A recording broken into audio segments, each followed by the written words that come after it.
আজও অনেক সময় ইহুদিদের অনেকেই এই বিষয়ে অজ্ঞ যে কাবা ঘর কে তৈরি করেছে, মনে করে কাবা ঘর মুহাম্মদ সাল্লাল্লাহু আলাইহি ওয়াসাল্লাম তৈরি করেছে।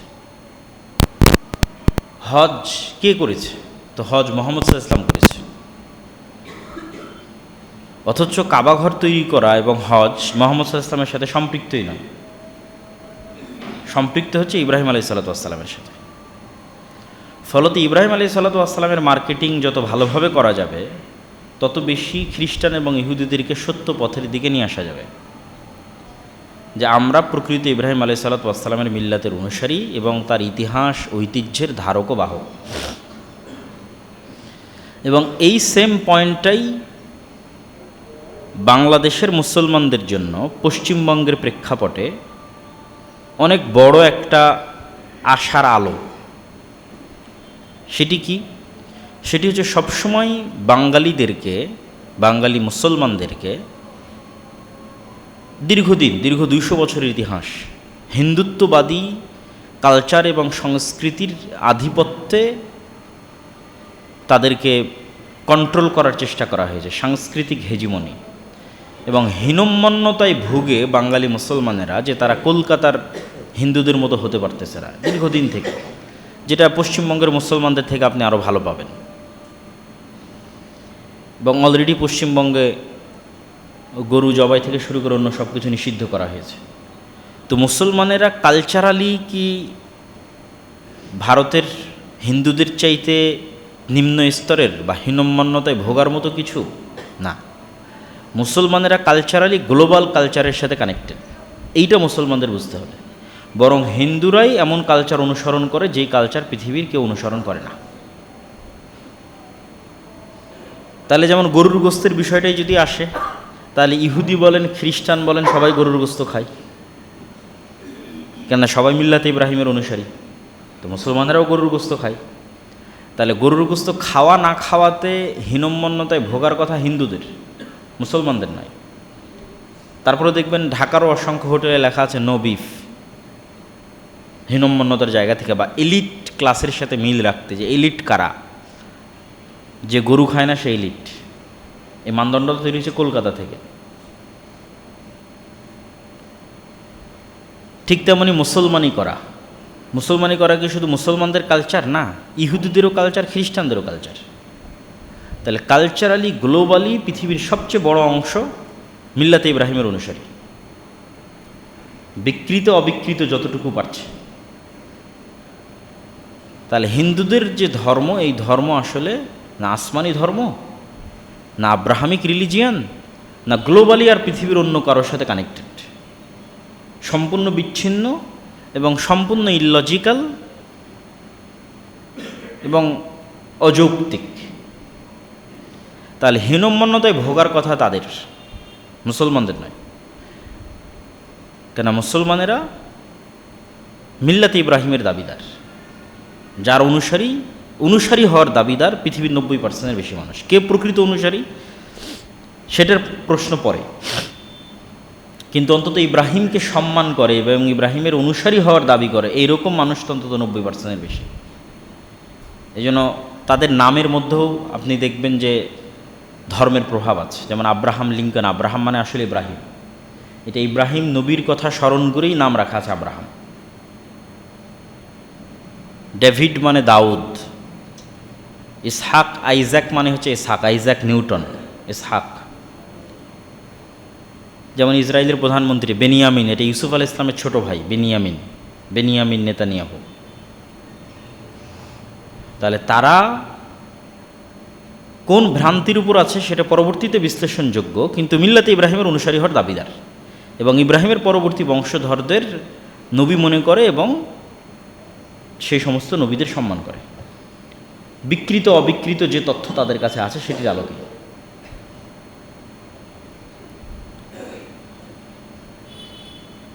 তো এই 3 ধর্মের মানুষের মধ্যে কে প্রকৃত ইব্রাহিম আলাইহিসসালাতু ওয়াসসালামের অনুসারী, এটা জানতে হলে ইব্রাহিম আলাইহিসসালাতু ওয়াসসালামের জীবনী এবং ইব্রাহিম আলাইহিস সালামের চিন্তা চেতনা আমাদের জানা থাকতে হবে। আর আমরা যেই মাসে অবস্থান করছি জিলহজ মাস, এই জিলহজ মাসের প্রথম 10 দিন যা মূলত মুসা আলাইহিস সালাতু ওয়াস সালাম যে 40 দিন তুর পাহাড়ে ইবাদত করছিলেন, ওয়াইদ ওয়া'আদনা মুসা 40 লাইলা, ওই 40 দিনের শেষ 10 দিন। আর এই জিলহজ মাস হচ্ছে হারাম মাসের অন্তর্ভুক্ত। 4টা মাসকে আল্লাহ সুবহানাহু ওয়া তাআলা হারাম করেছেন, এবং হারাম করেছেন কবে থেকে? যেদিন থেকে তিনি পৃথিবী সৃষ্টি করেছেন সেই দিন থেকে। এই মাসে যুদ্ধ বিগ্রহ, মারামারি, গণ্ডগোল নিষিদ্ধ, যাতে মানুষ হজ করতে পারে। তাহলে একে তো হারাম মাস, এবং হারাম মাসের মধ্যের এই 10 দিন অন্যতম শ্রেষ্ঠতম 10 দিন, যা রমাজানের চেয়েও শ্রেষ্ঠ, এবং এটাই আলেম ওলামাদের বিশুদ্ধ মতামত। রমাজানের শেষ 10 দিনের যে শ্রেষ্ঠত্ব, এটা শেষ 10 রাতের শ্রেষ্ঠত্ব, লাইলাতুল কদর। আর জিলহজ মাসের প্রথম 10 দিনের যে শ্রেষ্ঠত্ব, এটা হলো দিনের শ্রেষ্ঠত্ব, আরাফার দিন। আরাফার দিন দিন হিসেবে রমজান মাসের দিনের চেয়ে শ্রেষ্ঠ, পৃথিবীর সর্বশ্রেষ্ঠ দিন। এবং এই 10 দিনে অনেক অসংখ্য ইবাদত একত্রিত হয়েছে, হজ, কুরবানি, সিয়াম, দান, সাদাকা, অনেক কিছু। তার বেশিরভাগই ইব্রাহিম আলাইহিস সালাতু ওয়াস সালামের সাথে কানেক্টেড। যেটা আমরা বলেছি হজ মুহাম্মদ সাল্লাল্লাহু আলাইহি ওয়াসাল্লামের সুন্নাত না, ইব্রাহিম আলাইহিস সালামের সুন্নাত। তো এই জন্য ইব্রাহিম আলাইহিস সালাতু ওয়াস সালামের জীবনী আমাদের জানা থাকতে হবে। আল্লাহ সুবহানাহু ওয়া তাআলা পবিত্র কোরআন মাজিদে অন্তত মিনিমাম 200-র বেশি আয়াত ইব্রাহিম আলাইহিস সালাতু ওয়াস সালামের জীবনী বর্ণনা করতে উল্লেখ করেছে, 2 শতাধিক। এবং সম্পূর্ণ একটা আলাদা সূরা ইব্রাহিম আলাইহিস সালাতু ওয়াস সালামের জন্য করা আছে। তো ঐতিহাসিকদের মতামত অনুযায়ী আজ থেকে প্রায় 5-5.5 হাজার বছর পূর্বে আজকের বর্তমান ইরাকের রাজধানী বাগদাদ, এই বাগদাদের নিকটবর্তী কোনো এক এলাকায় এক সভ্যতা গড়ে উঠেছিল, ব্যাবিলিয়ন সভ্যতা। বাবেল, আরবি বেবাবেলা হারুত ও মারুত। হারুত মারুত নামের ফেরেশতার গল্প আপনারা জানেন। আল্লাহ বলেছেন বাবেল নগরীতে হারুত মারুত ফেরেশতাকে অবতীর্ণ করা হয়েছিল। এটা মূলত বাগদাদ, বাগদাদের নিকটবর্তী কোনো শহর, কোনো সভ্যতা। তো ইব্রাহিম আলাইহিস সালাতু ওয়াস সালামের জন্ম হয়েছিল রাজ পরিবারে বা মন্ত্রী পরিবারে, আমরা যদি ওই সময়ের আলোকে চিন্তা করি আর কি। এবং ইব্রাহিম আলাইহিস সালাতু ওয়াস সালামের পিতার কাজ ছিল মূর্তি তৈরি করা। আর ইব্রাহিম আলাইহিস সালাতু ওয়াস সালামের হেদায়েত পাওয়ার যে গল্প আল্লাহ কোরআন মাজিদে তুলে ধরেছেন, এইটা যদি আধুনিক সাইকোলজির আলোকে বিশ্লেষণ করা হয়, তাহলে দেখা যায় নিজের সাথে নিজের কথোপকথন, নিজের সাথে নিজের অ্যানালাইসিস, এটার মাধ্যমে ইব্রাহিম আলাইহিস সালাতু ওয়াস সালাম হেদায়েতের রাস্তা খুঁজে পেয়েছে। নিজেই নিজে চিন্তা করতে থাকা, এবং ওনার এক্সট্রা অর্ডিনারি বুদ্ধি, চিন্তা শক্তি, থিঙ্কিং পাওয়ার, এগুলো জন্মগতই ছিল। ফলত কোনো জিনিসকে উনি সহজে অ্যাকসেপ্ট করতেন না, প্রত্যেকটাই প্রশ্ন করতেন, এবং নিজে নিজেই প্রশ্ন করতে করতে উনি হেদায়েতের সন্ধান পেয়েছে, যার লম্বা বর্ণনা আল্লাহ সুবহানাহু ওয়া তাআলা কোরআন মাজিদে দিয়েছেন। যে ইব্রাহিম আলাইহিস সালাতু ওয়াস সালাম যখন সূর্যকে দেখলেন, তখন তিনি মনে করলেন যে এটিই হয়তো সবচেয়ে বড় বা সবচেয়ে শক্তিশালী কিছু। তারপরে যখন তিনি চন্দ্রকে দেখলেন, তারকাকে দেখলেন, এইভাবে ধারাবাহিক আল্লাহ সুবহানাহু ওয়া তাআলা কোরআন মাজিদে তুলে ধরেছেন। ফালাম্মা জান্না আলাইহিল লাইলু রাআ কাওকাবান ক্বালা হাযা রাব্বি ফালাম্মা আফালা ক্বালা লা উহিব্বুল আফিলিন ফালাম্মা রাআল কামারা বাযিগান ক্বালা হাযা রাব্বি। প্রথমে তারকা, তারপরে চাঁদ, তারপরে সূর্য, প্রত্যেকটা নিয়ে উনি বিশ্লেষণ করেছে, চিন্তা করেছে। চিন্তা করার পর উনি যে রেজাল্টে পৌঁছেছে, সেই রেজাল্ট হচ্ছে যে এই সবগুলোকে কোনো অদৃশ্য শক্তি কন্ট্রোল করতেছে, যে হচ্ছে চিফ কন্ট্রোলার। যে অদৃশ্য শক্তি এই সবগুলোকে কন্ট্রোল করতেছে, তিনি হচ্ছেন ইবাদতের যোগ্য, এরা ইবাদতের যোগ্য নয়। এদের পরিবর্ধন, উত্থান পতন, এবং পৃথিবীরও প্রত্যেকটা জিনিসেরই পরিবর্ধন, উত্থান পতন, জীবন মৃত্যু ইত্যাদি প্রমাণ করে যে এরা সেলফ সাস্টেইন, নিজে নিজে টিকে থাকতে পারবে এরকম নয়। তাহলে যিনি সেলফ সাস্টেইন, নিজেই টিকে থাকেন এবং বাকি সব কিছুকে কন্ট্রোল করেন, তিনি অন্য কেউ। এই যে অ্যানালাইসিসের মাধ্যমে তিনি পৌঁছলেন, এবং একটা পর্যায়ে গিয়ে তিনি আল্লাহ সুবহানাহু ওয়া তাআলার প্রতি তার বিশ্বাস এবং আস্থা মজবুত হলো। কোরআনের আয়াতে ভাবে বলা আছে, ইন্নী বারিউম মিম্মা তুশরিকুন ইন্নী ওয়াজ্জাহতু ওয়াজহিয়া লিল্লাযী ফাতারাস সামাওয়াতি ওয়াল আরদা হানিফা ওয়া মা আনা মিনাল মুশরিকিন। আমি ইব্রাহিম আমার নাফস এবং আমার আত্মাকে ওই সত্তার দিকে নিবন্ধিত করতেছি, যিনি মূলত আসমান, জমিন, সূর্য, নক্ষত্র সব কিছু সৃষ্টি করেছে। ওয়া মা আনা মিনাল মুশরিকিন, আর আমি মুশরিক হতে চাই না। তো যখন ইব্রাহিম এইভাবে অ্যানালাইসিসের মাধ্যমে আল্লাহ সুবহানাহু ওয়া তাআলার অস্তিত্ব খুঁজে পেলেন, তখন আল্লাহ সুবহানাহু ওয়া তাআলা তার কাছে ওহী করাও শুরু করলেন, ওহী প্রেরণা শুরু করলেন। এবং আল্লাহ তাকে আদেশ দিলেন, আসলিম, আত্মসমর্পণ করো, তুমি যেই সত্তার সাথে পরিচিত হয়েছ সেই সত্তার প্রতি আত্মসমর্পণ করো। তখন ইব্রাহিম বলে, আসলামতু লিরাব্বিল আলামিন, আমি রব্বুল আলামিনের সামনে আত্মসমর্পণ করলাম, আমার নিজের সিদ্ধান্ত আর চলবে না, এখন থেকে রব্বুল আলামিন যা বলবে সেটাই সিদ্ধান্ত। তো রব্বুল আলামিনের মেসেজ কিভাবে আসে? যারা সত্যবাদী, যাদের কলবে সালিম, যাদের হৃদয় খুব স্বচ্ছ, এদের স্বপ্নও সত্য। আজকের যুগেও রাসূল সাল্লাল্লাহু আলাইহি ওয়াসাল্লাম বলেছেন, নবুয়তের সব দরজা বন্ধ হয়ে গেছে, সত্য স্বপ্নের দরজা বন্ধ হয়নি। কিয়ামত পর্যন্ত সত্য স্বপ্ন অব্যাহত থাকবে। সত্য স্বপ্ন ওহীর একটা পার্ট। তো কে সত্য স্বপ্ন দেখবে? যার হৃদয় স্বচ্ছ, যার হৃদয় শতভাগ সত্যবাদী, যার হৃদয় শতভাগ পরিষ্কার, না মানুষের সাথে ষড়যন্ত্র, না মানুষের সাথে ধোঁকাবাজি, না মানুষের সাথে গালাগালি, খারাপ আচরণ, এগুলো না, স্বচ্ছ পরিষ্কার হৃদয় এবং পূর্ণ সত্যবাদী, এ সত্য স্বপ্ন দেখবে। সত্য স্বপ্ন আল্লাহর ওহী। তো ইব্রাহিম আলাইহিসসালাতু ওয়াসসালামের নিকটে ওহী আসতে থাকলো সত্য স্বপ্নের মাধ্যমে এবং জিবরাইল আলাইহিসসালাতু ওয়াসসালামের মাধ্যমে। আর ইব্রাহিম আলাইহিসসালাতু ওয়াসসালাম এই দাওয়াত পৌঁছে দেওয়ার জন্য কয়েকটা ঘটনা কোরআন মাজিদে উল্লেখ আছে। দাওয়াত পৌঁছানোর স্ট্র্যাটেজি একটা আছে বাপের সাথে, একটা আছে মূর্তি ভাঙ্গা, একটা আছে নমরুদের সাথে তর্ক বিতর্ক। যখন তিনি সত্য পেলেন এবং আল্লাহর ওহী তার কাছে আসতে লাগলো, তো পিতাকে গিয়ে বলেন, আত্তাত্তাখিদু, আপনি কি ওই সমস্ত আসনামান আলেহা, ওই সমস্ত মূর্তিকে ইলাহ হিসেবে গ্রহণ করেছেন যে শুনতেও পায় না, দেখতেও পায় না? এটা গেল বাপের কাছে দাওয়াত। তো বাপ বললেন যে তুমি যদি এই দাওয়াত অব্যাহত রাখো, তোমাকে কিন্তু আমি এলাকা থেকে বের করে দিব। তো ইব্রাহিম বললেন, ঠিক আছে, আমি এলাকা থেকে বের হয়ে যাব, তবে আমি আল্লাহর কাছে আপনার জন্য ক্ষমা চাইব। একদিকে বাপের কাছে দাওয়াত চলতেছে, আর একদিকে জনসমাজের কাছে দাওয়াত তুলে ধরার জন্য তিনি একটা ফেস্টিভ্যাল তথা আয়োজনের অপেক্ষা করছিলেন, মেলা, আনন্দ উৎসব। যে আনন্দ উৎসবে মানুষ মূর্তি টূর্তি তৈরি করে বের হয়ে গেল।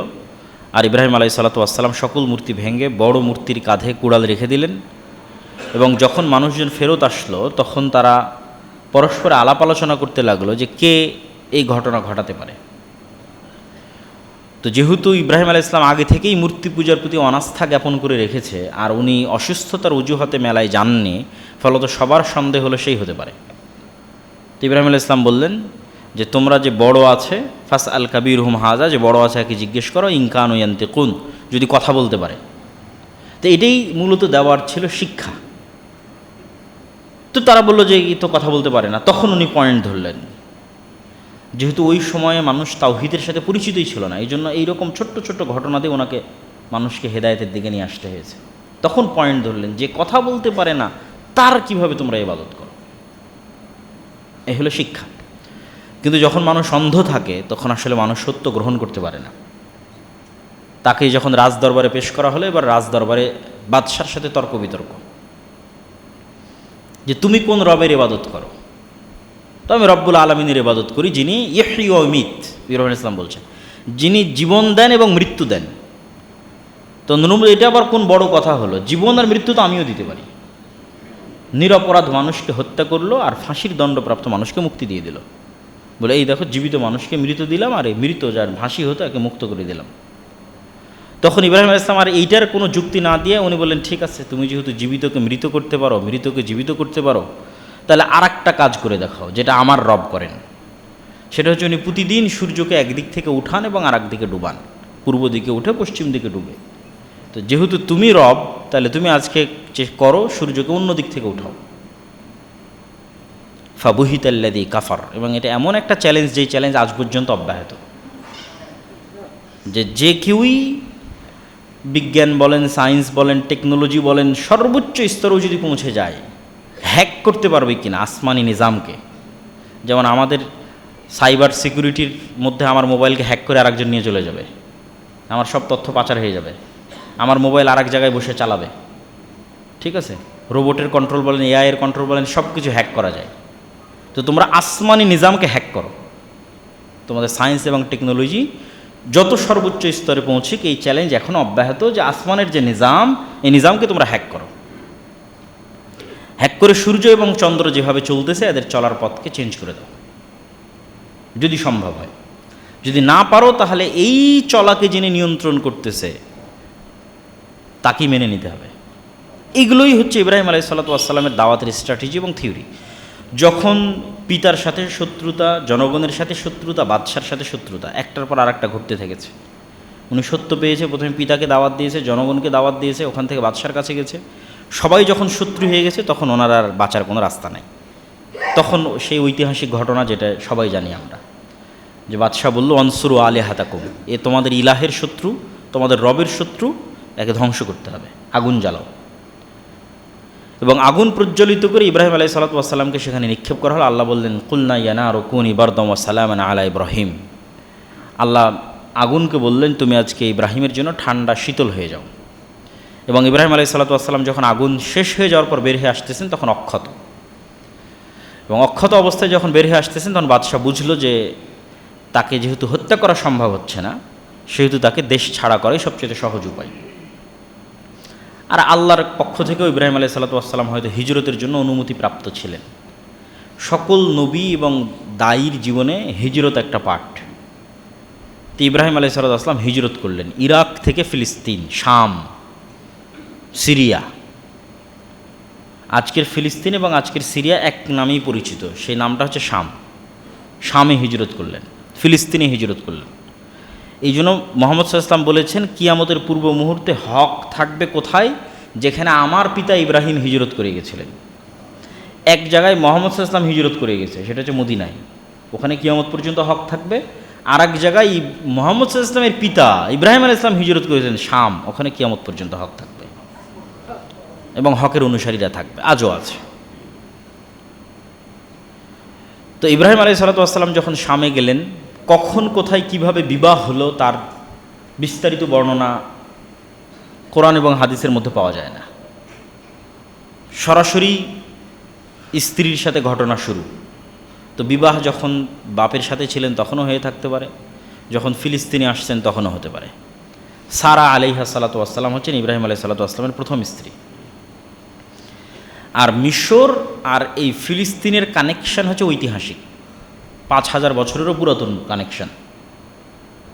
এই রাস্তা, এই পথ, ওই একই পথ যে পথে ইব্রাহিম আলাইহিস সালাম এখন চলতেছে, ওই সেম পথে মুসা আলাইহিস সালাম পালিয়ে গেছিলেন। আবার একবার পালিয়ে গেছিলেন ফেরাউনের ভয়ে জীবন বাঁচাতে, আর একবার পালিয়ে গেছিলেন দলবল বানু ইসরাইল সহ শাম বা ফিলিস্তিনে আশ্রয় নিতে। ওই একই পথে এখন ফিলিস্তিন এবং গাজার মানুষ ত্রাণ নেওয়ার জন্য মিশরে যায়, একই রাস্তা। ওই একই রাস্তায় ইব্রাহিম আলাইহিস সালাম হয়তো ফিলিস্তিনে কোনো দুর্ভিক্ষের কারণে খাদ্য সংগ্রহের আশায় মিশর যাচ্ছিলেন। যেই ঘটনা সহিহ বুখারীতে এসেছে যে জালেম বাদশাহ নারীদের প্রতি তার ছিল লোলুপ দৃষ্টি, আর বুখারীর ইবারত অনুযায়ী সারা আলাইহিস সালাম ছিলেন তৎকালীন বিশ্বের সবচেয়ে সুন্দরী নারী। কিছু কিছু মুফাসসির লিখেছেন হাওয়া আলাইহিস সালামের পরে কিয়ামত পর্যন্ত এত সুন্দরী নারী আর আসেনি অথবা আসবে না, সারা আলাইহিস সালাম যত সুন্দর ছিলেন। তো যখন জালেম বাদশার দৃষ্টি তার দিকে পড়ল, লম্বা ঘটনা, তিনি জালেম বাদশার কাছে গেলেন, তার কাছে সময় চাইলেন, সালাত এবং অজুতে দাঁড়ালেন, অজু করে সালাতে দাঁড়ালেন এবং আল্লাহর কাছে বললেন, হে আল্লাহ, আমি যদি আপনার প্রতি এবং আপনার নবী ইব্রাহিমের প্রতি ঈমান আনয়ন করে থাকি, ও আহসান তুফারজি, আর আমার লজ্জা স্থানের হেফাজত করে থাকি, ফালা তুসাল্লিত আলাইয়াল কাফের, তাহলে আজকে এই কাফেরকে আমার উপর চাপিয়ে দিয়েন না, আমার উপর বিজয় করিয়েন না। তো সাথে সাথেই সে প্যারালাইজড অবস্থায় পড়ে গেল এবং হাত পা মাটিতে আঘাত করতে লাগলো, ছটপট করতে লাগলো এবং সারাকে বলতে লাগলো তুমি আমাকে বাঁচাও। এবং সারা আলাইহিস সালাতু ওয়াসসালামও বুঝলেন এই যদি মারা যায় তাহলে জনগণ মনে করবে আমি হত্যা করেছি। তখন তিনি আবার আল্লাহর কাছে দোয়া করলেন। তো পরপর এই ঘটনা 3 বার ঘটছে, তথা সে তার খারাপ কাজের দিকে এগিয়ে যাচ্ছে, সারা আলাইহিস সালাম দোয়া করছেন, সে উল্টে পড়ে যাচ্ছে, আবার সে অনুনয় বিনয় করে কান্নাকাটি করে চাচ্ছে আমাকে বাঁচাও, সারা আলাইহিস সালাম আবার আল্লাহর কাছে দোয়া করছেন, আবার সে সুস্থ হয়ে যাচ্ছে, আবার সে এগিয়ে যাচ্ছে সারা আলাইহিস সালামের দিকে। তো ঘটনা এরকম 3 বার। তো এখানে যেটা বোঝা যায় যে সারার সাথে আল্লাহ সুবহানাহু ওয়া তাআলার যে কানেকশান, এটা এতটা ডাইরেক্ট কানেকশান যে উনি মুখ দিয়ে যখন যেটা উচ্চারণ করতেছেন সাথে সাথে ওটা বাস্তবায়ন হয়ে যাচ্ছে। আল্লাহ সুবহানাহু ওয়া তাআলার কিছু কিছু বান্দা এই স্তরে পৌঁছে যায়, যেই স্তরে পৌঁছে গেলে তার মুখ দিয়ে যেটা উচ্চারিত হয় ওটা বাস্তবায়ন করা আল্লাহর জন্য লাজিম হয়ে যায়। আল্লাহ সুবহানাহু ওয়া তাআলা ওইটা করা তার নিজের জন্য আত্মসম্মানের মাধ্যম মনে করেন, যে আমার এই বান্দা এটা বলেছে, এটা না করা মানে আল্লাহ সুবহানাহু ওয়া তাআলা আত্মসম্মানে আঘাত লাগা। এই রকম নিকটতর স্থানে আল্লাহ সুবহানাহু ওয়া তাআলার পৌঁছে যায় দুনিয়ার কিছু মানুষ, ওই রকম তিনিও একজন। তো বাদশাহ যখন বুঝলো যে না, এনার আমি কোনো ক্ষতি করতে পারবো না, তখন সে তার কাছে যে সমস্ত মহিলারা ছিল তাদের মধ্যে সবচেয়ে ভালো, সবচেয়ে উন্নত বংশের, সবচেয়ে অভিজাত বংশের, হয়তো কোনো যুদ্ধের সময় বন্দি অবস্থায় তার কাছে ছিল, হাদিয়া হিসেবে হাজরা আলাইহিস সালাতু ওয়াস সালামকে সারা আলাইহিস সালাতু ওয়াস সালামের সাথে দিলেন, ইব্রাহিমের সাথে। আর যেহেতু সারার গর্ভে কোনো সন্তান ইব্রাহিমের ছিল না, সেহেতু সারার সম্মতিতে ইব্রাহিম আলাইহিস সালাতু ওয়াস সালাম দ্বিতীয় বিবাহ করলেন হাজরা আলাইহিস সালাতু ওয়াস সালামকে সন্তানের আশায়। এবং প্রথম সন্তান যখন হয়, বিভিন্ন ইতিহাসবিদের মতে যে ইসমাইল আলাইহিস সালাম যখন হয়, তখন ইব্রাহিম আলাইহিস সালামের বয়স ৮০ বছর প্লাস, যেটা কোরআন মাজিদেও এসেছে যে আলহামদুলিল্লাহিল্লাযী ওয়াহাব আলী, ওই সত্তার আমি প্রশংসা করছি যেই সত্তা আমাকে বার্ধক্য বয়সে আলাল কিবার ওয়াহাব আলী ইসমাইল ওয়া ইসহাক, আমাকে ইসমাইল এবং ইসহাক দিয়েছেন আমার বার্ধক্য অবস্থায়, বৃদ্ধ অবস্থায়। তো প্রথমে ইসমাইল, তো যে স্ত্রীর সন্তান হয় তার প্রতি স্বাভাবিকভাবে স্বামীর ভালোবাসা এবং আগ্রহ বাড়ে, সন্তানের প্রতি আদর এবং যত্ন এবং স্নেহ বাড়ে। তো এবং মেয়েদের স্বভাবজাত স্বভাব হচ্ছে তারা একটু হলেও স্বামীর যে ভালোবাসা, এই ভালোবাসা যখন ভাগ হয় তখন ঈর্ষান্বিত হয়, এটা স্বাভাবিক, জন্মগত। রাসূল সাল্লাল্লাহু আলাইহি ওয়াসাল্লামের স্ত্রীরাও হয়েছে। তো এইটার সমাধান কল্পে আল্লাহর আদেশে, এবং এটার পিছনে আল্লাহর হিকমা ছিল, আল্লাহর আদেশে ইব্রাহিম আলাইহিস সালাতু ওয়াস সালাম হাজেরাকে এবং তার সন্তান ইসমাইলকে রেখে আসলেন ১২০০ কিলোমিটার, তথা প্রায় ১ থেকে ১,৫০০ কিলোমিটারের দূরত্বের পথ মক্কা। লোকেশন আল্লাহ সুবহানাহু ওয়া তাআলা সেট করে দিয়েছেন। ওইটাই আল্লাহর হিকমা, যে ইব্রাহিমের এক সন্তান আবাদ করবে মসজিদে আকসা, আর ইব্রাহিমের আর এক সন্তান আবাদ করবে বাইতুল্লাহ কাবা। আর কিয়ামত পর্যন্ত যত নবী আসবে এই দুই সন্তানের বংশে আসবে। এইটাই আল্লাহর পূর্ব নির্ধারিত সিদ্ধান্ত ছিল, কিন্তু সেটাই তিনি ঘটাচ্ছেন এত কিছুর মধ্যে দিয়ে, এত উত্থান পতনের মধ্যে দিয়ে সেটা ঘটতেছে। তো ইসমাইল এবং হাজেরা আলাইহিস সালাতু ওয়াস সালামকে যখন মক্কায় ১২০০ কিলোমিটার দূরে রেখে আসতেছেন, তখন সহিহ বুখারীর ১২তে ইব্রাহিম আলাইহিস সালাতু ওয়াস সালাম ফেরত আসতেছেন এবং হাজেরা আলাইহিস সালাতু ওয়াস সালাম তাকে বারবার জিজ্ঞেস করছেন, আইনা তাযহাব আনতা ইব্রাহিম, আপনি কোথায় যাচ্ছেন হে ইব্রাহিম? তখন তিনি কোনো উত্তর দিচ্ছেন না। যখন উত্তর দিচ্ছেন না, তখন তিনি বাধ্য হয়ে বললেন, আল্লাহ আমারাক, আল্লাহ কি আপনাকে আদেশ দিয়েছে? তখন ইব্রাহিম আলাইহিস সালাম বললেন, হ্যাঁ, আল্লাহ আমাকে আদেশ দিয়েছে। তখন হাজেরা বললেন, ফালা ইউদাইয়ানা আল্লাহ আবাদা, যদি আল্লাহর আদেশ হয় তাহলে আমাদের হেফাজতের জিম্মেদারির দায়িত্ব আল্লাহর, কেউ করতে পারবে না, তাহলে এইটা নিয়ে আমি আর চিন্তা করতেছি না। কেন, এটা এমন এক ওয়াদি, এমন এক উপত্যকা, ওই হাদিসের ইবারতের মধ্যে আছে লাইসা ফিহি ইনসুন ওয়ালা শাই, এই উপত্যকায় মানুষ তো নাই ওয়ালা শাই, কিছুই নাই, পশু পাখি জীব জন্তু জানোয়ার গাছপালা কিচ্ছু নাই। অন্তত বাংলাদেশের মতো কোথাও রেখে গেলে গাছপালা থাকতো, গাছপালা থাকলে জঙ্গল থাকতো, জঙ্গল থাকলে পশু প্রাণী থাকতো, কিন্তু এটা তো রাখা হচ্ছে ধুধু মরুভূমির মধ্যে, হাজার হাজার কিলোমিটার আশেপাশে মরুভূমি, তাহলে মরুভূমিতে গাছপালা হয় না। যেহেতু মরুভূমিতে গাছপালা নাই এবং জনবসতি নাই, সেহেতু পশু প্রাণীও নাই। তো লাইসা ফিহি ইনসুন ওয়ালা শাই, মানুষও নাই, কিছুই নাই, এমন উপত্যকা রেখে যাচ্ছেন। এবং একই কথা কোরআনে ইব্রাহিম আলাইহিস সালাতু ওয়াস সালাম যখন হাজেরাকে রেখে আড়াল হলেন পাহাড়ের, তখন তিনি যখন আল্লাহর কাছে দোয়া করতেছেন, তখনও ওই জায়গায় আছে, আল্লাহুম্মা ইন্নী আসকানতু মিন যুররিয়াতি বিওয়াদিন গায়রা জি যারইন ইনদা বাইতিকাল মুহাররম, হে আল্লাহ, আমি এমন উপত্যকায় আমার স্ত্রী সন্তানকে রেখে যাচ্ছি, গায়রা জি যারইন, যেখানে একটা গাছপালাও নাই। এটা কোরআনের আয়াত, এমন উপত্যকায় রেখে যাচ্ছে। এবং সেখানে ইব্রাহিম আলাইহিস সালাতু ওয়াস সালাম যখন তার সন্তানদেরকে সেখানে রেখে যান, তখন তিনি যে দোয়া করেছেন, এই দোয়ার ধারাবাহিকতা, যেটা বললাম যে হে আল্লাহ, আমি আমার সন্তানদেরকে এমন উপত্যকায় রেখে যাচ্ছি যেখানে কোনো গাছপালা নাই, কেন? রব্বানা লিয়ুকিমুস সালাহ, হে আল্লাহ, তারা যেন এখানে সালাত কায়েম করতে পারে। ইব্রাহিম আলাইহিস সালামের দোয়াগুলোর মধ্যে সালাতকে খুব কানেক্টেড পাবেন। সালাত খুবই ইম্পর্টেন্ট একটা কাজ, মানুষের জীবনের সবচেয়ে জরুরি কাজ, যে আল্লাহ, আমি এদেরকে রেখে যাচ্ছি যেন এরা এখানে সালাত আদায় করতে পারে। ফাজা আল আফইদাতাম মিনান নাস তাহবি ইলাইহিম, হে আল্লাহ, দুনিয়ার মানুষের অন্তরকে এই শহরের দিকে করে দেন, কেন এখানে তো কেউ নাই, মানুষজন না আসলে আর বসবাস করবে কীভাবে? ওয়ারযুকহুম মিনাস সামারাত, হে আল্লাহ এদের ফলমূল থেকে খাবারের ব্যবস্থা করে দেন। রব্বানা ইন্নাকা তা'লামু মা নুখফি ওয়া মা নু'লিনু ওয়া মা ইয়াখফা আলাল্লাহি মিন শাইইন ফিল আরদি ওয়া ফিস সামা আলহামদুলিল্লাহি রাব্বিল আলামিন রব্বি জাআলনি মুকিমাস সালাহ ওয়া মিন যুররিয়্যাতি, হে আল্লাহ আপনি আমাকে এবং আমার পরবর্তী বংশধরকে সালাত আদায়কারী বানান। রব্বানা ওয়া তাকাব্বাল দুআ, হে আল্লাহ আপনি আমার দোয়াকে কবুল করেন। এগুলো ছিল ইব্রাহিম ইসলামের দোয়া যখন তিনি ইসমাইল ইসলামকে এবং হাজেরাকে রেখে যাচ্ছেন। আর সহিহ বুখারীর বর্ণনায় যেহেতু হালকা হয়তো কিছু খেজুর, হালকা হয়তো পানি ছিল, যেটা শেষ হয়ে গেল, এবং যে ঘটনা আমরা সবাই জানি যে লম্বা কষ্ট দুঃখ পানির জন্য দৌড়াদৌড়ি সাফা এবং মারওয়ায় উনি কয়েকবার করে উঠলেন এবং নিকটবর্তী কাউকে দেখা যায় কিনা, মানুষজনের কোনো সাহায্য পাওয়া যায় কিনা এটার চেষ্টা করতে থাকলেন। ওই জায়গায় আল্লাহ সুবহানাহু ওয়া তাআলা বলেছেন ইন্নাস সাফা ওয়াল মারওয়াতা মিন শাআইরিল্লাহ, আল্লাহ হচ্ছে এই সাফা এবং মারওয়া পাহাড়কে কিয়ামত পর্যন্ত নিদর্শন বানিয়ে দিয়েছেন।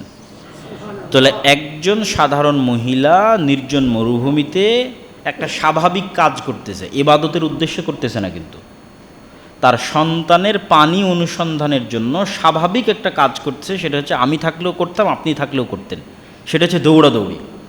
কিন্তু তাদের এই আল্লাহর প্রতি তাওয়াক্কুল এবং আল্লাহর প্রতি ভরসা এবং ইখলাস, এই চেষ্টা, এই পরিশ্রমকে আল্লাহ সুবহানাহু ওয়া তাআলা কিয়ামত পর্যন্ত ইবাদত বানিয়ে দিলেন।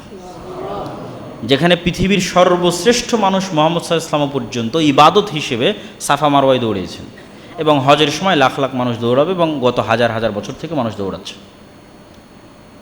এবং আল্লাহ বললেন যে আমি সাফা এবং মারওয়াকে নিদর্শন বানিয়ে দিয়েছি। তাহলে তাদের অন্তরের ইখলাস এবং তাওয়াক্কুল আল্লাহর কাছে কত প্রিয় ছিল এবং কত পবিত্র ছিল, এবং তাদের ঈমান কোন লেভেলের ছিল।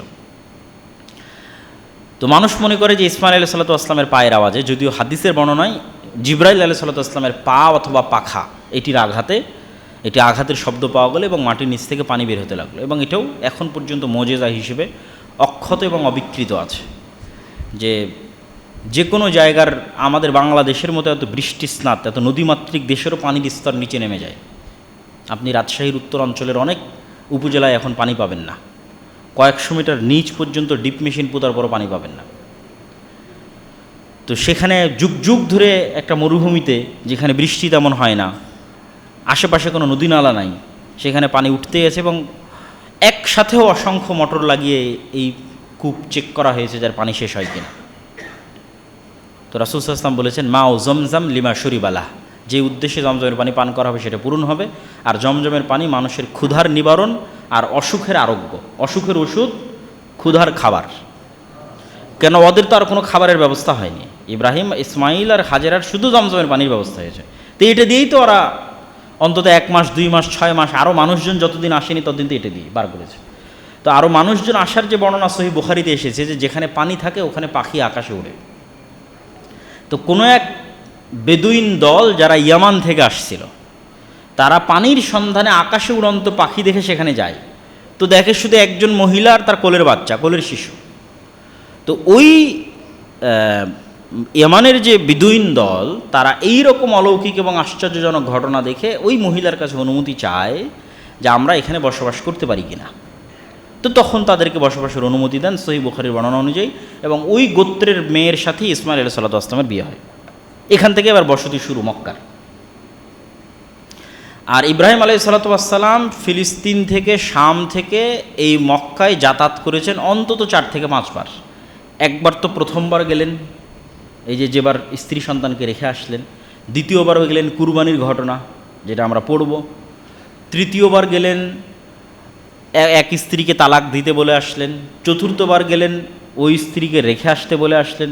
পঞ্চমবার গেলেন ঘর তৈরি করতে বললেন।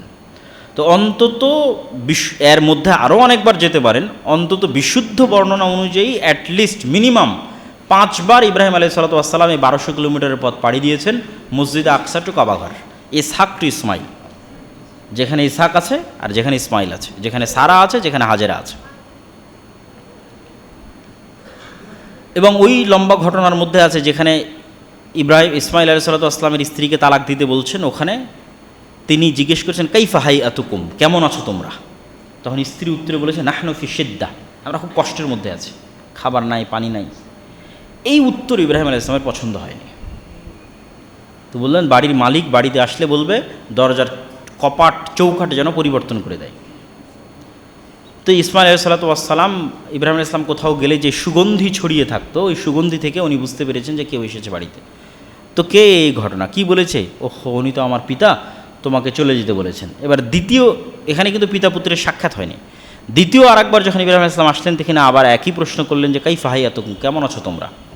তখন দ্বিতীয় স্ত্রী এবার উত্তরে বলেছে আলহামদুলিল্লাহ, ওই আল্লাহর প্রশংসা করছি, আমরা ভালো আছি সর্বাবস্থায়। এই যে আল্লাহর প্রশংসা, আসনা তাআলাল্লাহ, আল্লাহর যে প্রশংসা করেছে, এটাতে ইব্রাহিম আলাইহিস সালামের মন খুশি হয়ে গেছে। তো ইব্রাহিম আলাইহিস সালাম এবার ওদের জন্য দোয়া করতেছেন যে হ্যাঁ, মানে পাল্টা আবার বেশি করে প্রশ্ন করলেন যে ঠিক আছে তোমরা তো ভালো আছো বুঝলাম, কিন্তু খাও কি? তো বলে পানি আর গোস্ত। পানি জমজমের পানি, গোস্ত হচ্ছে শিকারের গোস্ত। তখন ইব্রাহিম ইসলাম বলেন হে আল্লাহ, এদের পানিতে আর এদের গোস্তে বরকত দেন। এবং বললেন যে যখন ইসমাইল বাড়িতে ফিরে আসবে, ওভাবে ইসমাইল নাম তো বলেন, যখন বাড়ির মালিক বাড়িতে ফিরে আসবে তখন বলবে দরজার চৌকাঠ যেন স্থির রাখে, স্থায়ী রাখে।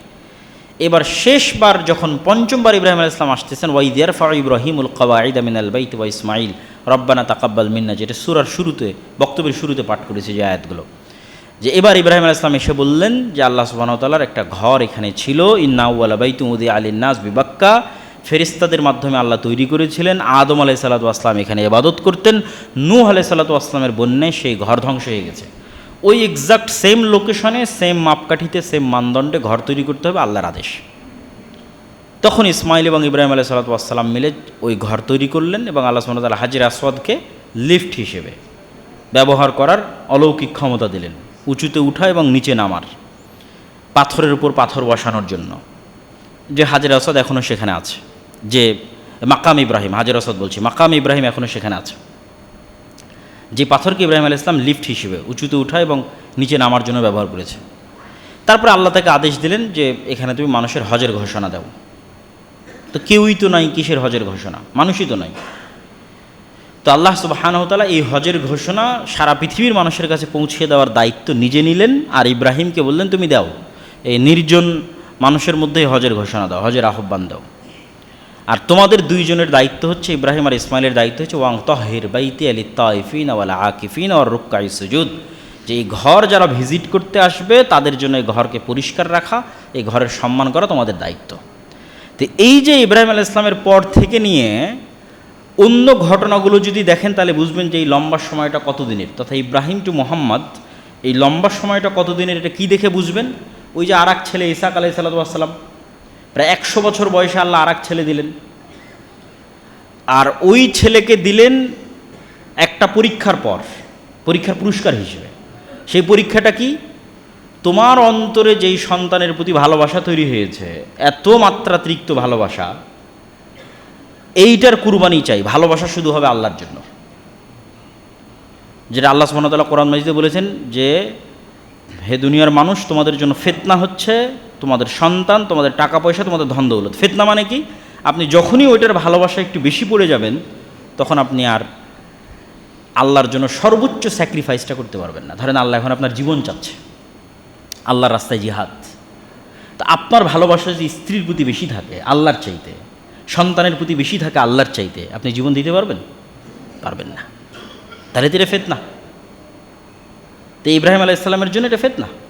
তা আল্লাহ বললেন এবার এটার স্যাক্রিফাইস লাগবে, এটার কুরবানি লাগবে, এবং প্রমাণ করতে হবে যে তুমি সবচেয়ে বেশি ভালোবাসো কাকে? আল্লাহ সুবহানাহু ওয়া তাআলাকে। তখন ইব্রাহিম আলাইহিস সালাম আসলেন এবং ইসমাইলকে বললেন যে আমি স্বপ্নে দেখেছি যে আমি তোমাকে জবাই করতেছি, যেটা কোরআনের আয়াত।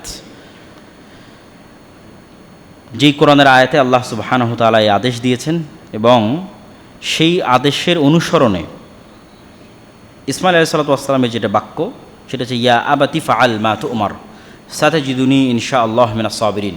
হ্যাঁ আমার পিতা, আল্লাহ আপনাকে যেটা আদেশ দিয়েছে আপনি সেটি করেন, আপনি আমাকে ধৈর্যশীলদের অন্তর্ভুক্ত পাবেন। ফালাম্মা আসলামা ওয়াতাল্লাহু লিল জাবিন, তারা দুইজন ইসলাম গ্রহণ করলো। শাব্দিক অনুবাদ করলাম, ফালাম্মা আসলামা, দুইজন আত্মসমর্পণ করলো। পিতা এবং পুত্র, একজন জবাই করতে প্রস্তুত আর একজন জবাই হতে প্রস্তুত। কার কারণে এই আত্মসমর্পণ? এটা আল্লাহর আদেশ, এই কারণে আত্মসমর্পণ। এটা হলো ইসলাম।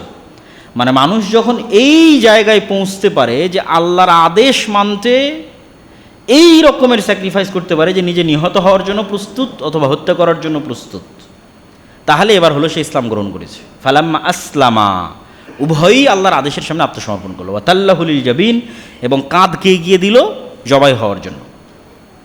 তখন আল্লাহ সুবহানাহু তাআলা ডাক দিয়ে বলেন, ওয়ানাদাইনাহু আইয়া ইব্রাহিম কদ সাদ্দাকতা রুইয়া, হে ইব্রাহিম তুমি তোমার স্বপ্নকে সত্য করেছো। ইন্না কাযালিকা নাজজিল মুহসিনিন, হাযা লাহুল বালাউল মুবিন ওয়া ফাদাইনাহু বিযিবহিন আযীম। আর আমি তোমার এই সন্তানকে মুক্তি দিয়ে দিচ্ছি আরও বড় একটি কুরবানির বিনিময়ে। এবং আসমান অথবা জান্নাত থেকে আরেকটি কুরবানি আসলো এবং সেটি কুরবানি করার মাধ্যমে ইসমাইল ইসলাম মুক্তি। আর পুরস্কার কি? এটা তো সন্তানের মুক্তি। পুরস্কার হচ্ছে যখন সন্তানের ভালোবাসার উপরে আল্লাহর ভালোবাসাকে ইব্রাহিম আলাইহিস সালাম প্রাধান্য দিয়ে দিলেন, তখন আল্লাহ পুরস্কার হিসেবে আর এক সন্তান গিফট করলেন, প্রথম স্ত্রীর গর্ভে ইসহাক আলাইহিস সালাম। যে তুমি যখন পরীক্ষার এই মাত্রায় উত্তীর্ণ হতে পারো যে নিজের সন্তানকেও স্যাক্রিফাইস করতে তুমি উদ্যত, আল্লাহর সন্তুষ্টির জন্য তোমাকে আর একটা সন্তান দিলাম। তো এবার ইসহাক থেকে নিয়ে আপনি ঘটনাক্রম দেখতে থাকেন। ইসহাকের সন্তান ইয়াকুব, ইয়াকুবের 12 সন্তান, তার মধ্যে একটা ইউসুফ আলাইহিস সালাম বন্দী হয়ে গেল মিশরে। তারপরে ইয়াকুব আলাইহিস সালাম দীর্ঘদিন পরে পুরো 11 ভাই সহ উনি মিশরে গেলেন। তার কিছুদিন পরে ফেরাউন ক্ষমতায় আসলো, সবাই গোলাম হয়ে গেল। 300-400 বছর পর মুসা আসলেন, মুসার সাথে হারুন, তিনি আবার বানু ইসরাইল নিয়ে ওই যে 12 সন্তান, তাদের জন্য সমুদ্রে 12টা রাস্তা তৈরি হলো, ঝর্ণা 12টা তৈরি হলো ইয়াকুব আলাইহিস সালামের 12 সন্তানের জন্য। এরা তো সব ইব্রাহিমের সন্তান। তারপরে যুদ্ধ করে জেরুজালেম বিজয় করতে বলা হলো, জেরুজালেম বিজয় করলো না, ইউশা বিন নুনের মাধ্যমে জেরুজালেম বিজয় হলো। তারপরে জেরুজালেমে দীর্ঘদিন যাবৎ তারা থাকলো। দাউদ আসলেন, সুলাইমান আসলেন, তারা জেরুজালেমে পৃথিবীর ইতিহাসের সবচেয়ে বড় সাম্রাজ্য প্রতিষ্ঠা করলো। দাউদ সুলাইমানের পরে আরও ধারাবাহিকতায় জাকারিয়া, ইয়াহিয়া, মারিয়াম, ঈসা, এই যে লম্বা যতগুলো নবীর নাম, এই নবীর নাম একত্রে একসাথে পবিত্র করানো এক জায়গাতে আল্লাহ সুবহানাহু ওয়া তাআলা উল্লেখ করেছেন। এই যেভাবে যেই ধারাবাহিকতায় আমি বলতেছি, সেম এই ধারাবাহিকতাতেও আল্লাহ সুবহানাহু ওয়া তাআলা কোরআন মাজিদে নবীদের নাম এইভাবে উল্লেখ করেছেন ইব্রাহিমের সন্তান হিসেবে। আমি আয়াতের অনুবাদ করি। ওয়াহাবনা লাহু ইসহাক ওয়া ইয়াকুব, আমি ইব্রাহিমকে দিয়েছি ইসহাককে এবং ইয়াকুবকে। কুল্লান হাদাইনা, এদের সবকে আমি হেদায়েত প্রাপ্ত করেছি। ওয়ানুহান হাদাইনা মিন ক্বাবল, আর এদের পূর্বে নূহকে হেদায়েত দিয়েছিলাম। অমিন জুররিয়াতিহি দাউদ, আর এদের বংশী দিয়েছি দাউদকে, সুলাইমানকে, আইয়ুবকে, ইউসুফকে, মুসাকে, হারুনকে। ওয়া কাযালিকা নাজজিল মুহসিনিন, আর এভাবেই মুহসিনিনদের আমি সম্মানিত করে থাকি এবং পুরস্কার দিয়ে থাকি। ওয়া জাকারিয়া ওয়া ইয়াহইয়া ওয়া ঈসা ওয়া ইলিয়াসা কুল্লুম মিনাস সালিহিন, এরা সব সৎকর্মশীল বান্দাদের অন্তর্ভুক্ত এবং ইব্রাহিমের বংশধর, ইসহাকের বংশধর। ওয়া ইসমাঈল ওয়া ইয়াসা ওয়া ইউনুসা ওয়া লুতান ওয়া কুল্লান ফাদ্দালনা আলা আলামিন, আর এদের সবকে আমি সারা পৃথিবীর মানুষের উপর শ্রেষ্ঠত্ব দিয়েছি। অমিন আবাইহিম ওয়া যুররিয়াতিহিম ওয়া ইখওয়ানিহিম, এদের পিতা, এদের আত্মীয় স্বজন এবং এদের ভাই, এদের সবাইকে ওয়াজতাবাইনাহুম ওয়া হাদাইনাহুম ইলা সিরাতিম মুস্তাকিম, এদেরকে সিরাতে মুস্তাকিমের পথ দেখিয়েছি। তাহলে এই যে লম্বা ঘটনা ঈসা আলাইহিস সালাম পর্যন্ত চলতেছে, এই পুরো সময়টা কিন্তু ইসমাইলের বংশধরেরা মক্কায় আছে, তাদের মধ্যে কোনো নবী প্রেরিত হয়নি। এই যে এতগুলো ঘটনা ঘটছে, এগুলো সব ইসহাকের বংশে ঘটতেছে।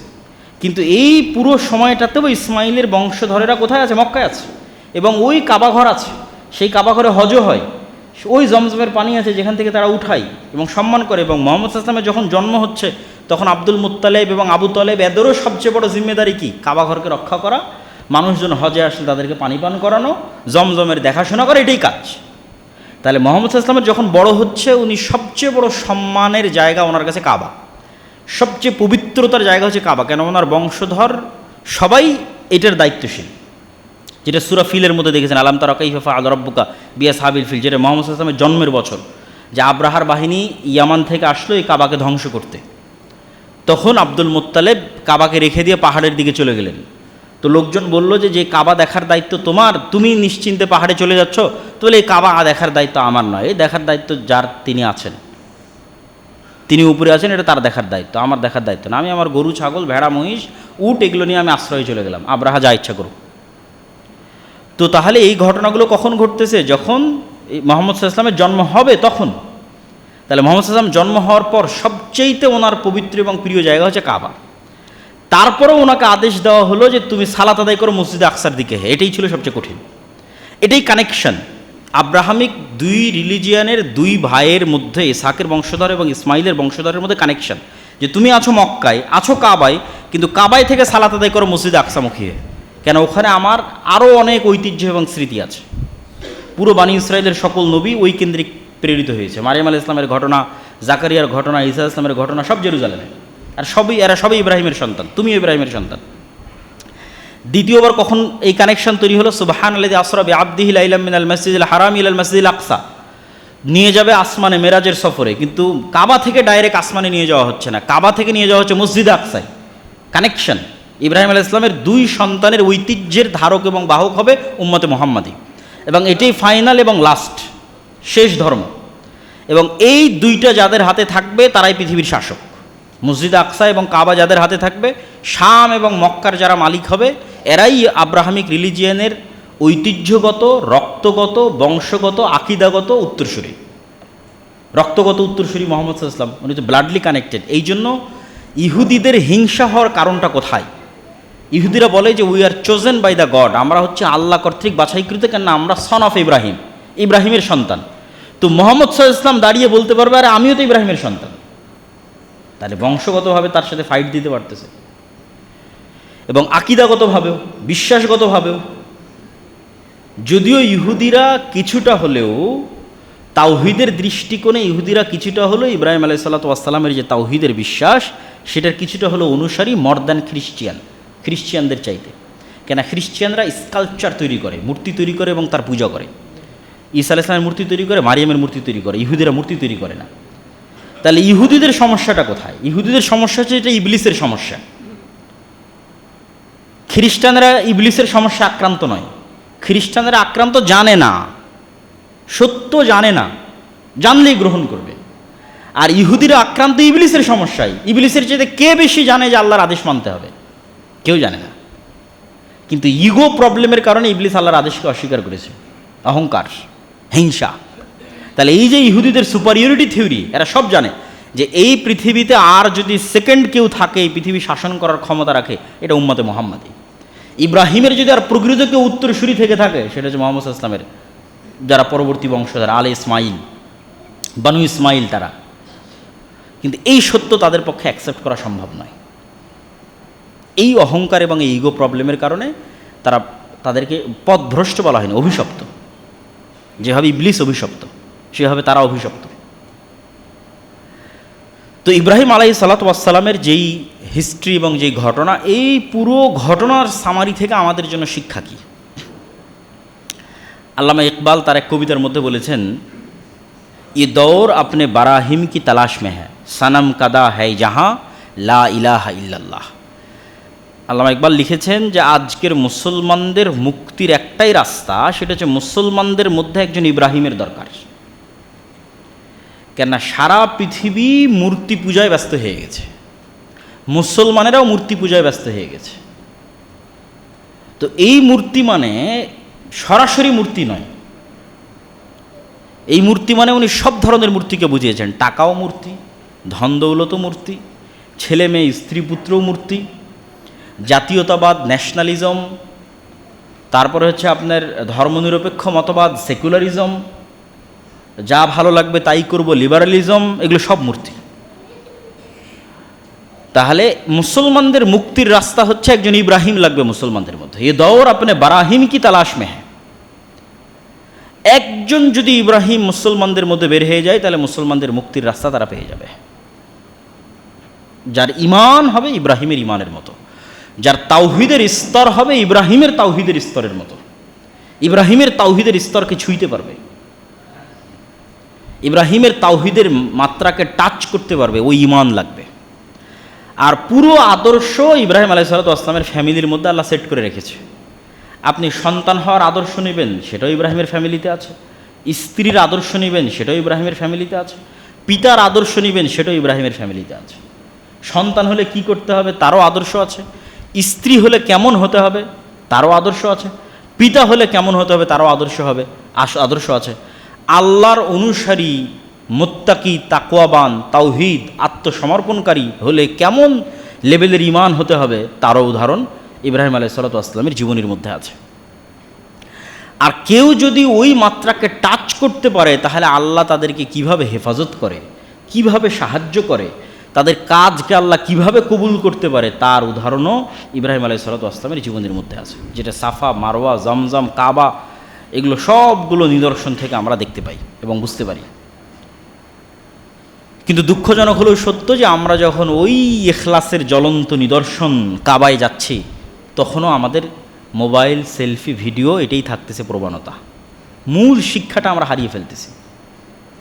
ওই ইব্রাহিমের স্যাক্রিফাইসের সর্বোচ্চ মাত্রার নিদর্শন যে কুরবানি, এই কুরবানি যখন আমরা করতে যাচ্ছি, তখন আমাদের গোস্ত নিয়ে কাড়াকাড়ি লেগে যাচ্ছে। ভাগাই কুরবানি দেওয়া নিয়ে আমরা উৎফুল্ল হয়ে যাচ্ছে এবং সেই গোস্ত ভাগাভাগি করার প্রবণতায় মত্ত হয়ে যাচ্ছে। তাহলে মূল শিক্ষাটা তো আমরা হারিয়ে ফেলেছি। শুধু রিচুয়ালস, মানে একটা কাজ করতে হবে তাই ফলো করতেছে, রুকু সিজদা দিতে হবে তাই দিচ্ছে, কিন্তু ওর মধ্যে রুহ নাই, প্রাণ নাই, জান নাই। তাহলে কুরবানির এই ইবাদতটা কোন লেভেলের ইবাদত, কোন স্তরের ইবাদত, এবং স্যাক্রিফাইসের একটা ন্যূনতম মাধ্যম আল্লাহ আমাদের জন্য দিয়ে দিয়েছে। আমাদের ছেলে চাইনি, মেয়ে চাইনি, আমাদের টাকা পয়সা থেকে আল্লাহর সন্তুষ্টির জন্য আমরা একটা পশু কুরবানি করব। এত ন্যূনতম একটা স্যাক্রিফাইস আল্লাহ আমাদের কাছে চেয়েছে, কিন্তু সেটাতেও আমরা কত বিকৃতি, কত ছোট মন মানসিকতা আমরা সেটার সাথে যুক্ত করেছি, তা একমাত্র আল্লাহ সুবহানাহু ওয়া তাআলা জানে। প্রিয় উপস্থিতি, ইব্রাহিম আলাইহিস সালাতু ওয়াস সালামের এই আদর্শ থেকে আমাদের জন্য যেমন একটা শিক্ষা ইখলাস, যেমন একটা শিক্ষা আল্লাহর ওপর ভরসা, যেমন একটা শিক্ষা আল্লাহর সামনে আত্মসমর্পণ করা, তেমনই শিক্ষা শিরক মুক্ত। ইব্রাহিম আলাইহিস সালামের দুইটা দোয়া আপনি দেখেন যে উনি সবচেয়ে বেশি প্রাধান্য দিয়েছে দুটো জিনিসকে।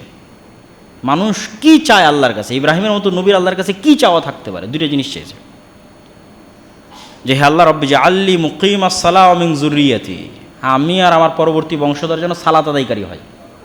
তাহলে সালাত আদায় কত বড় ইম্পর্ট্যান্ট হতে পারে, যার জন্য ইব্রাহিম আলাইহিস সালাম তার চাওয়ার মধ্যে এটা চেয়েছেন যে আমার পরবর্তী বংশধর যেন সালাত আদায়কারী হয়। আর একটা কী চেয়েছেন? ও জুনুবনি ও বানিয়া না'বুদাল আসনাম, হে আল্লাহ আমি আর আমার বংশধর যেন মুশরিক না হয়। মানে শিরক অনেক ভয়ঙ্কর ভয়াবহ কিছু।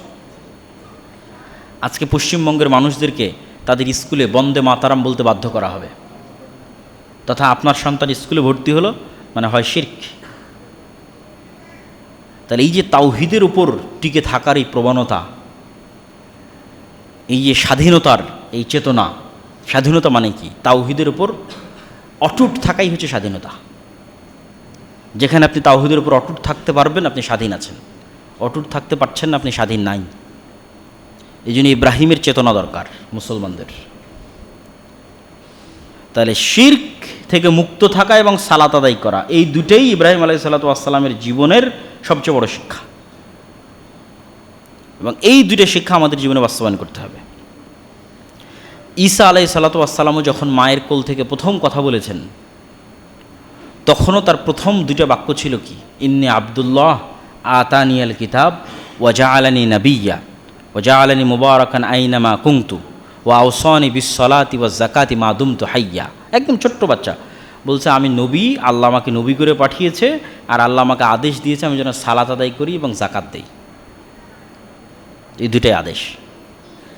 আল্লাহ সুবহানাহু ওয়া তাআলা আমাদেরকে সামনে যে কুরবানি আসতেছে, জিলহজ মাসের 10 দিন আসতেছে, এই 10 দিনের এই শ্রেষ্ঠতম দিনে আল্লাহর ইবাদত করার, নফল সিয়ামের মাধ্যমে, আরাফার সিয়ামের মাধ্যমে, একটানা 9টা সিয়ামের মাধ্যমে, বেশি বেশি দানের মাধ্যমে, এবং স্বচ্ছ হৃদয়ে প্রকৃত ইখলাসের সাথে কুরবানি কেনার মাধ্যমে, এবং সেই কুরবানিটা ইব্রাহিমের যে চেতনা আছে স্যাক্রিফাইসের, ওই চেতনাকে মাথায় রেখে ওই কুরবানিটা করার জন্য আল্লাহ সুবহানাহু ওয়া তাআলা আমাদের তৌফিক দান করে। আল্লাহুম্মা আমিন।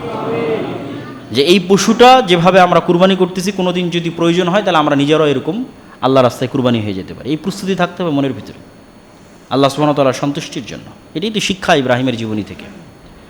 এবং আমাদের ছেলে মেয়ে এবং স্ত্রী পুত্রের মধ্যে ওই হাজেরার মতো যেমন তাওয়াক্কুল যেন থাকে, এবং সারার মতো আল্লাহর সাথে কানেকশন এবং পবিত্রতার যে দাবি উনি আল্লাহর সামনে করেছেন, সেই পবিত্রতা যেন আমাদের স্ত্রী পুত্রের মধ্যে থাকে, এবং ইসমাইলের যে আত্মসমর্পণ সেটা যেন থাকে।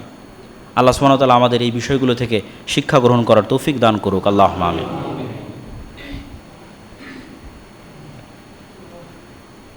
আলহামদুলিল্লাহ ওয়াহদা ওয়াসসালাতু ওয়াসসালামু আলা মান লা নাবিয়্যা বা'দাহ। ইয়া আইয়ুহাল্লাযীনা আমানু সাল্লু আলাইহি ওয়া সাল্লিমু তাসলিমা।